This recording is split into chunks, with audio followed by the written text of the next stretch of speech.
Hi guys, this is Streamer Carlos. On today's video, I'm going to give you my review of episode 3 of Daredevil Born Again, Season 1. Fisk's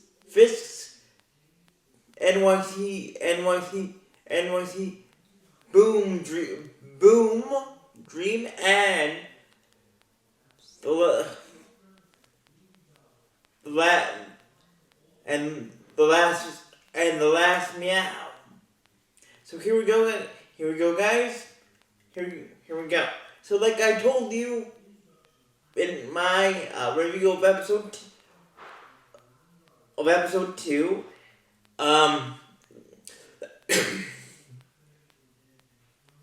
Hector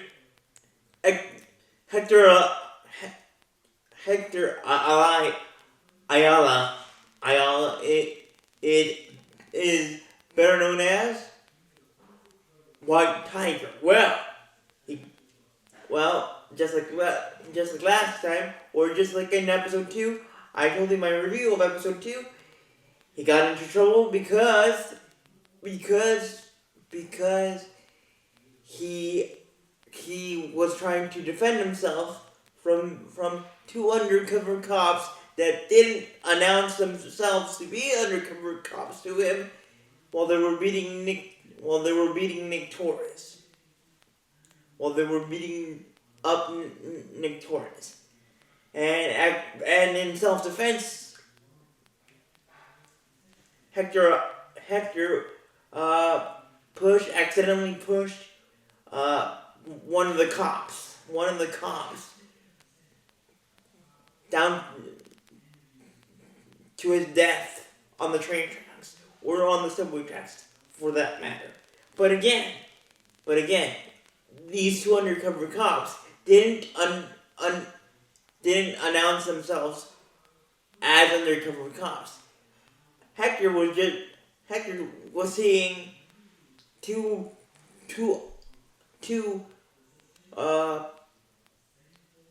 people beating up Nick Torres for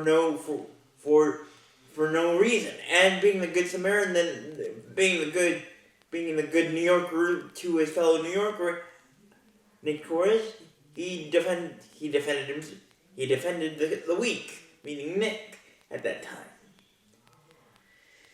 But later in the episode, we would later come to find out that Hector used a vigilante name by the name of White Tiger, and at the time that he confronted these 2 cops that did not announce themselves to him as undercover cops.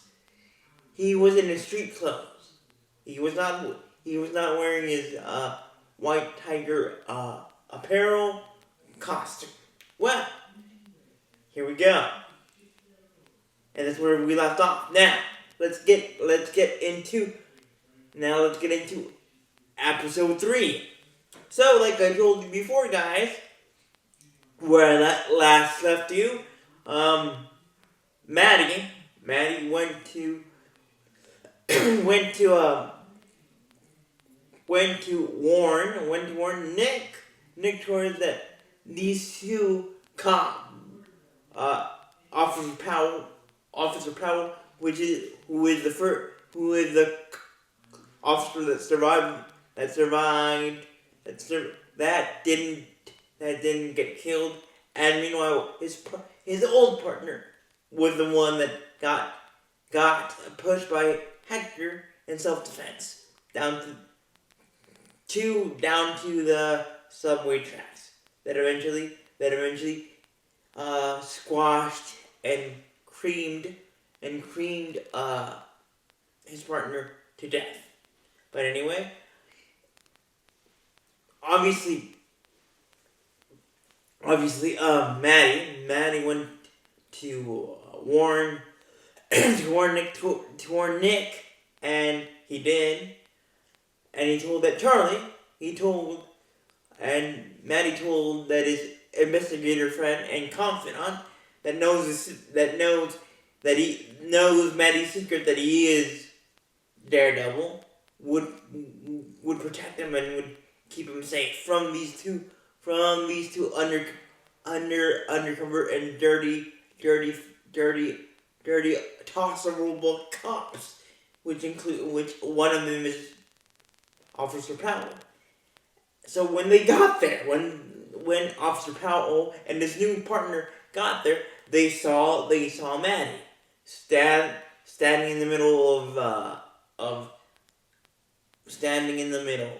of Nick's apartment, and basically Officer Powell was like, where is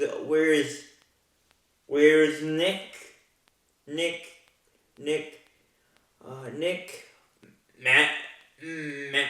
Murdoch. You can't defend yourself from me because you can't see. And Maddie was like, along the lines of, you're right, but I haven't seen Nick. And to keep it short and sweet, guys, chaos ensued, which basically means that a big 2-on-1 fight between Maddie in his lawyer clothes and Powell and his partner ensued, and which was pretty cool to see Maddie fight without his normal attire, which would be as Daredevil. So it was pretty cool to see Maddie fight in the suit, in his professional suit. And let me tell you, it was a pretty cool fight, which eventually Maddie won. Now at this time,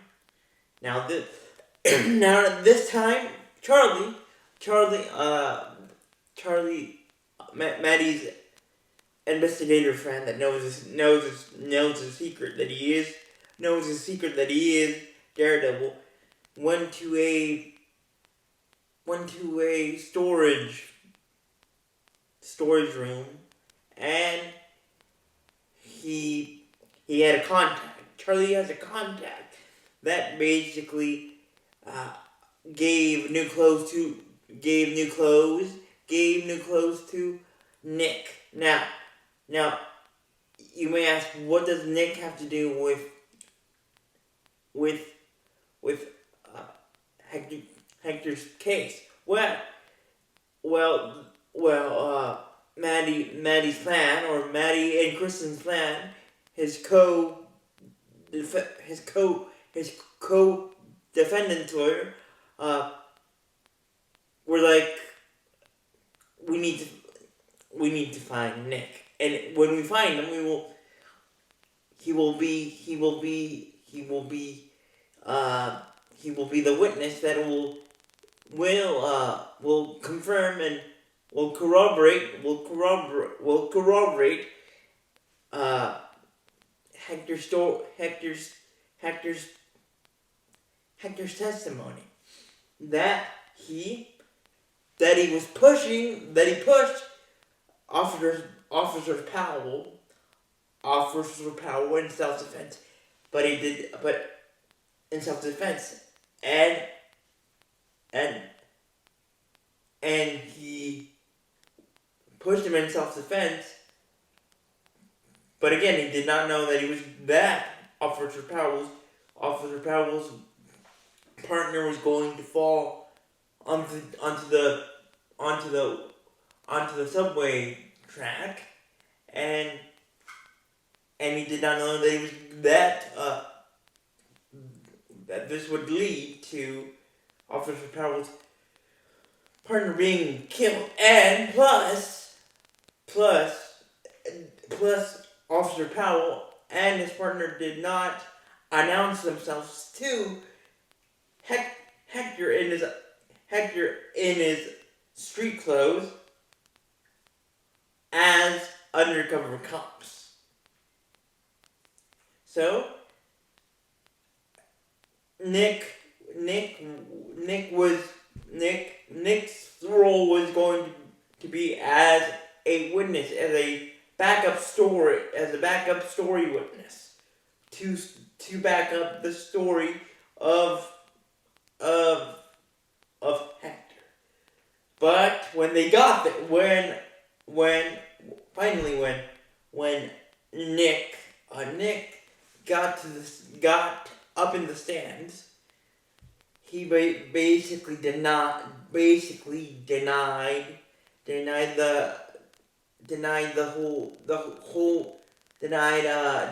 Hector's storyline, meaning the story that Hector gave to Maddie and his testimony to the jury and the judge was a complete lie. So it was back to the drawing board. Meanwhile, in Fisk world, or in Mayor Fisk world, Daniel, the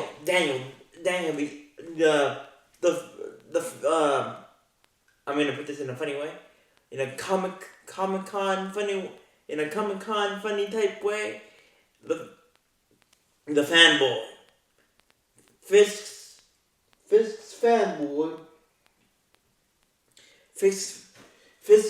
fanboy, who works in his administration, basically messed up because he told the newspaper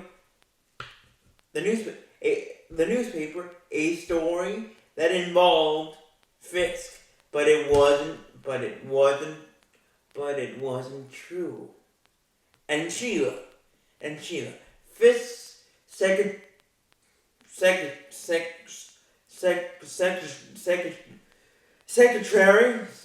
or Secretary of Information /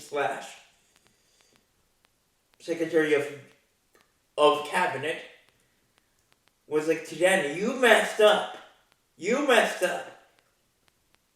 but this is going to be my last and only time that I'm going to save your skin. And at this time, when fanboy Danny had told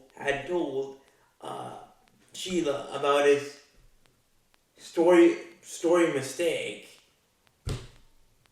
Fisk was enjoying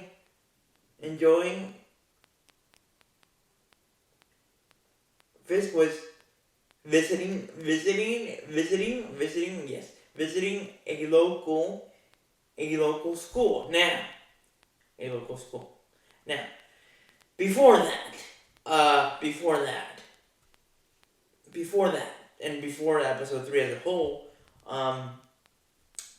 Fisk has a dream, has plans for New York. But here's the thing. But Sheila was like, you can't plan a big plan. You can't jump ahead to your big plan until you start small. So Sheila had set up in episode 2 a tour of a small borough with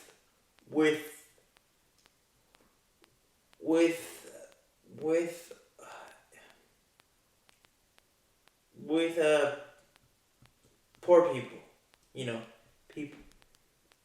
people that are living in the streets. And Fisk was like, no, I want to do something much more bigger, much more exciting than visiting the poor people, the poor people of New York. But Sheila was like, no. Sheila was like, I agree with you, Mayor Fisk. You have to do something. You have to do something big, but you can't. You can't skip or jump ahead to that big thing. You have to start small first. So, anyway, Fisk was like, Fisk was like, no, but he reluctantly agreed, and he visited the small portion of the poor people of New York. And then after,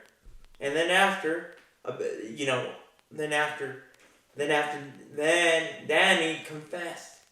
Then Danny confessed to Sheila, who then had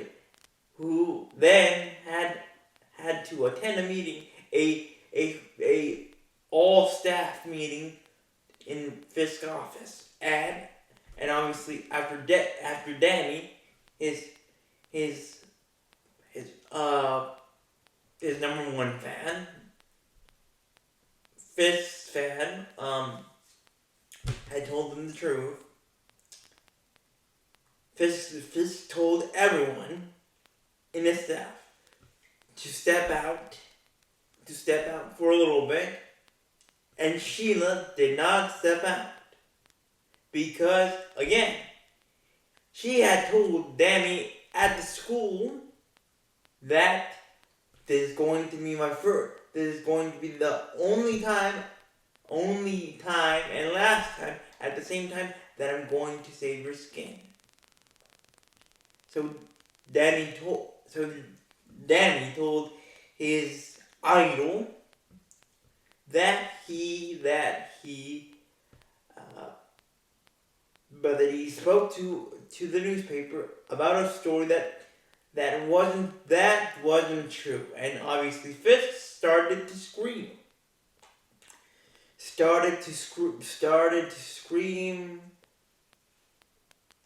Stuff. Very hardcore stuff. Like, you messed this up. You have put my well-dressed suit reputation as the new mayor of New York in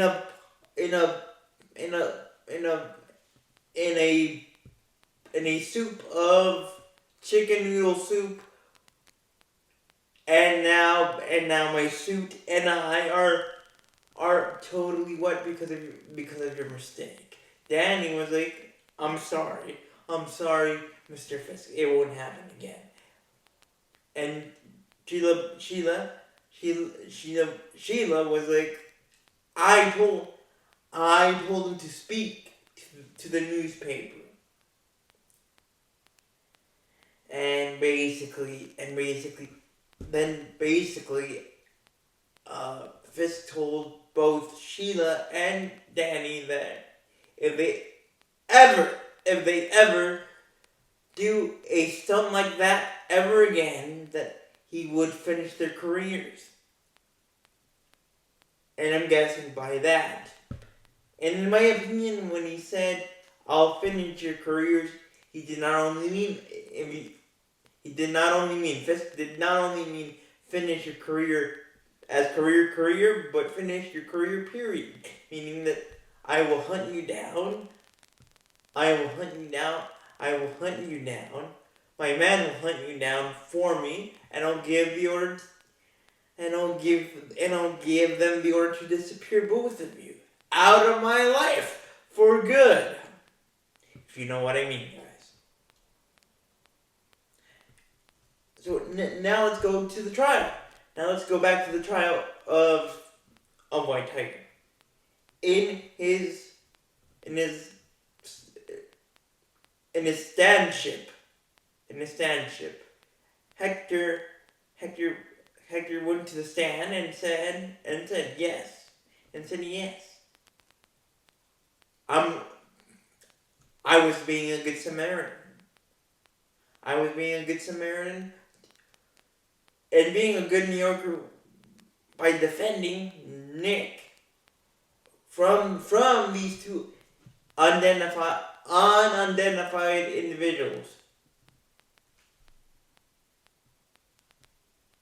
But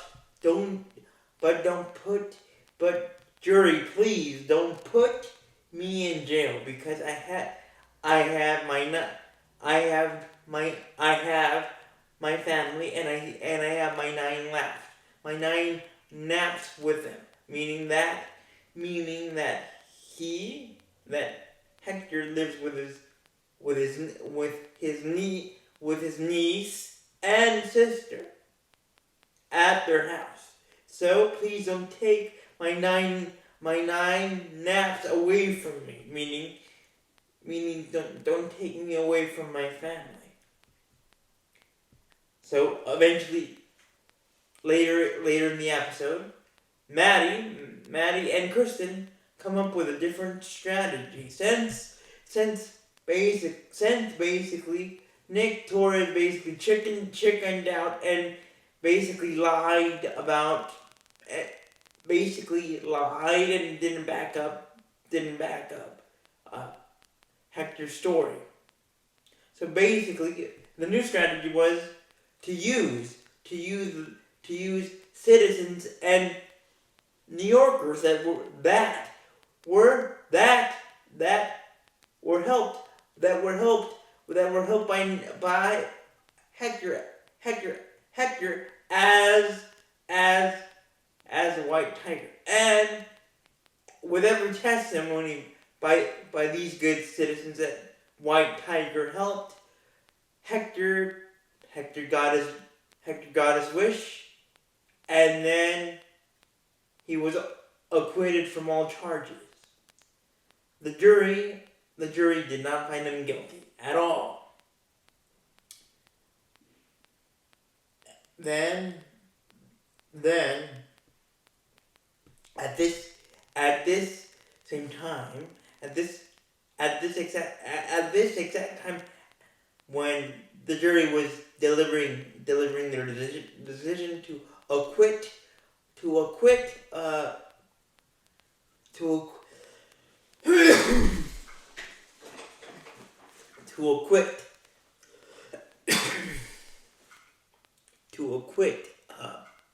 Hector, we see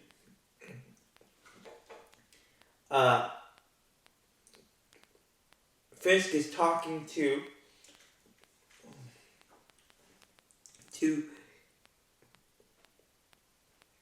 BB, to Daniel's BB, to BB, like peanut, like BB, who's a local YouTube reporter that gives us news, that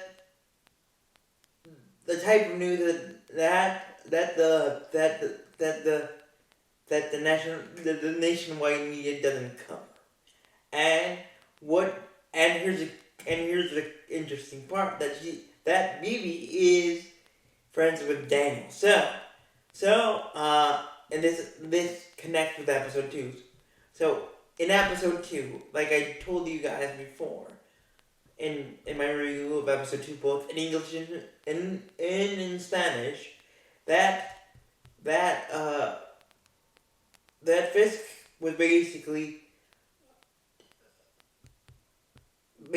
buying the police commissioner / the NYPD, and that's why BB was given the opportunity by Daniel, her friend in the administration of Fisk, the opportunity to interview him for 5 minutes and basically interrogate him about if this story was true. that he was buying, that he was buying the police commissioner slash the police department, and we all know why, because Fisk had obtained or has many people of his criminal family gang, the Fisk Enterprise. Basically, they took some pictures of the commissioner's family. So that's why the commissioner eventually stayed as police commissioner of New York. But anyway, BB asked him this question. It asked Fisk this question, and of course, Fisk basically said no. I did that in the past. But I'm a new bald dude. Then BB switched the question, and said, "What do you and said this question to Mayor Fisk? What do you think about vigilantes?" And then Fisk said, "I think vigilantes are the scum of the earth," subtextually, of course, and said, "We, the people of New York, don't need vigilantes.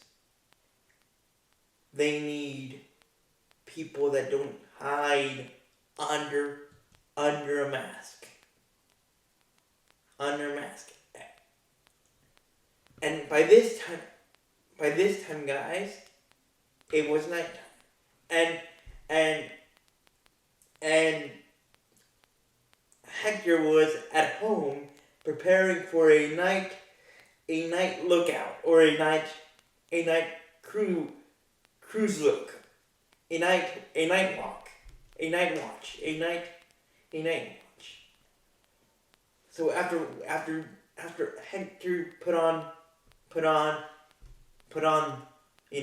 turned into White Tiger, basically put on his suit, he was walking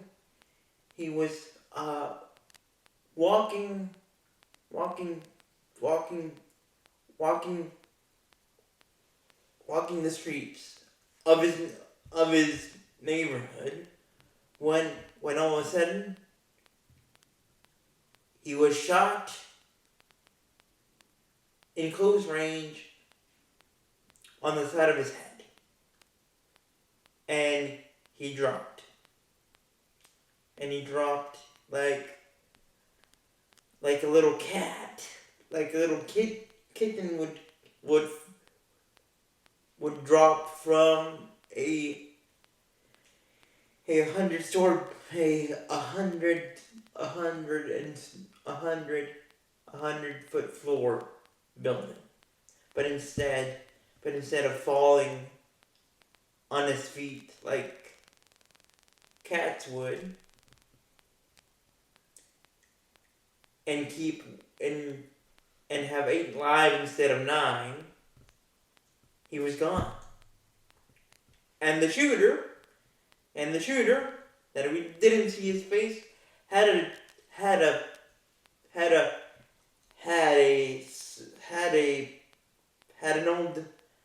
old friend symbol. So with that being said, guys, thank you for watching. And let me know in the comments if you want, guys. What did you think about the episode, and what do you